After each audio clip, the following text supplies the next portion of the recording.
Bonjour à toutes et tous. Je m'associe avec, on est le syndicat régional Sudrail Auvergne-Nivernais.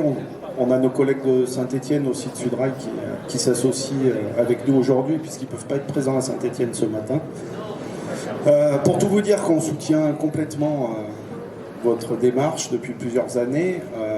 On a su très récemment en fait l'état des lieux dans lequel vous aviez avancé dans cette démarche qui est globalement citoyenne. Et là-dessus, on peut que être favorable et attentif. On va quand même vous faire un petit rappel global parce que aujourd'hui, ce qui se passe avec ce collectif, effectivement, ça met en lumière l'axe, on va dire, de l'Est de Clermont-Ferrand. Mais ça fait quand même plusieurs années qu'on a d'autres tronçons qui ont disparu. Et il faut savoir qu'on a quand même une politique globale de l'État qui est tournée vers la route. Vous pouvez faire ce que vous voulez. Nous, on est des cheminots, on a toujours défendu le service public, notamment ce qu'on appelle le droit au transport, qui peut être assimilé à un droit régalien. Mais on peut faire exactement le même parallèle avec la santé. Ça fait plus de 30 ans que les politiques nous détruisent, au détriment du capitalisme et des détournements des fonds publics, puisque c'est des appels d'offres, c'est de la course à l'armement sur des détournements de fonds, puisque aujourd'hui, il n'y a aucune utilité à ce que nos régions et nos SNCF soient toutes séparées. Si la SNCF a été créée en 1937, c'est bien qu'il y avait une raison, c'est parce que ça ne fonctionnait pas quand on était en autonomie. Donc on a tout fait en 1937 au niveau national, on a pris nos responsabilités, mais ça c'est l'État qui l'a décidé.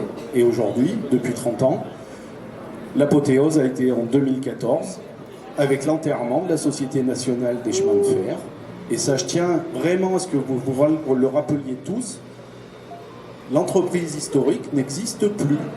Aujourd'hui, nous sommes un groupe public ferroviaire avec 5 sociétés anonymes et 1500 filiales. Et là-dedans, eh bien, vous avez tout et n'importe quoi.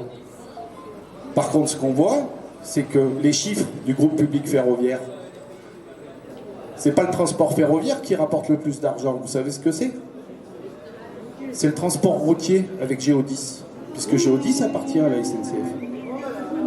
C'est ça la réalité aujourd'hui. Il faut quand même pas l'oublier.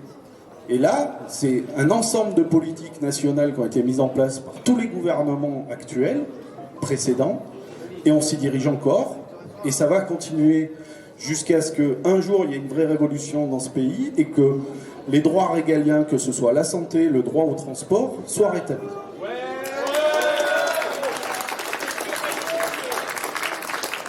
Effectivement, si on prend l'axe de chez vous, moi je me souviens récemment, on a perdu la ligne du Mont d'Or, on a perdu la ligne entre Montluçon et Volvic, où il y avait une aciérie aux Ancises qui aurait pu aussi servir pour le fret.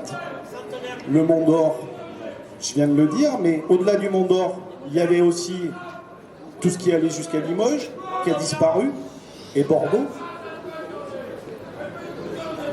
Donc en fait, aujourd'hui, effectivement, Clermont-Ferrand est devenu une métropole, comme on dit là, mais on n'a pas choisi d'être attaché à la région Alpes. Peut-être qu'il aurait été plus pertinent d'être attaché à la région Centre. On ne sait pas. Aujourd'hui, ce qu'on voit, c'est que tout s'en va à Lyon. Et effectivement, notre région, eh ben, on continue à payer. Juste aussi, au-delà de tout ce qui se passe, il y a un élément qu'il faut quand même que vous sachiez, parce que on voit apparaître aujourd'hui des structures ferroviaires, soi-disant l'ouverture à concurrence, c'est obligatoire et tout. C'est faux. Les régions avaient toute l'attitude, aujourd'hui, de continuer les conventions existantes et de les faire perdurer pendant 10 ans. Minimum.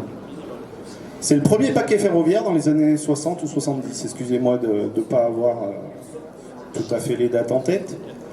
Quand il a été créé au niveau européen, c'était pour développer le ferroviaire dans tous les pays européens qui étaient sous-dimensionnés. En France, on avait un truc qui fonctionnait pas mal. C'est juste qu'on a décidé d'arrêter d'entretenir le réseau et de créer des autoroutes. Et au final, on a tout délaissé. C'est pour ça qu'aujourd'hui, vous comprenez bien qu'on se retrouve dans une situation où les horaires ne font qu'agrandir. Au début des années 90, le Clermont-Paris, c'était moins de 3 heures. Aujourd'hui, on met des rustines dessus. Vous parliez du 800 millions d'euros tout à l'heure pour gagner 10 minutes, mais on est quand même à 3h30 aujourd'hui. Si on voulait vraiment faire quelque chose, on ne mettrait pas des rustines. Je ne sais plus vraiment comment vous présenter la suite, mais aujourd'hui, honnêtement, si on n'a pas un changement politique d'État, vous n'aurez rien et on n'aura rien. C'est pas faute que nous, on est alertés. Et une dernière revendication qui est pure Sudrail, je suis désolé de vous le dire, mais aujourd'hui, pour nous, le droit au transport et les services régionaux, l'accès au train devrait être gratuit. C'est tous vos impôts qui les payent. Merci.